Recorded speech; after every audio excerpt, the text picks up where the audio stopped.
Hello मित्रांनो, आमच्या पाण्याच्या हौदात बघा किती मोठे साप निघलेत. 4-4 सळया निघल्यात, बघू शकता. यांनी तर धरले. हे बघा,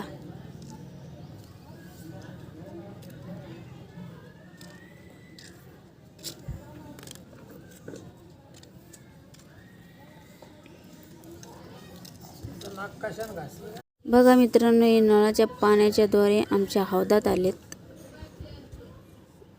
बघा किती मोठे आहेत ते. तर मित्रांनो, आम्ही यांना नदीत सोडायला चाललो. यांना इकडं सोडलं तर हे इथंच वाढतील आणि आमच्याच घरात बसतील. मित्रांनो, मी आता यांना मारू पण शकत नाही, मला भीती वाटते. मी यांना नदीत सोडायला चालले. बघा तुम्ही, चला. तर आम्ही यांना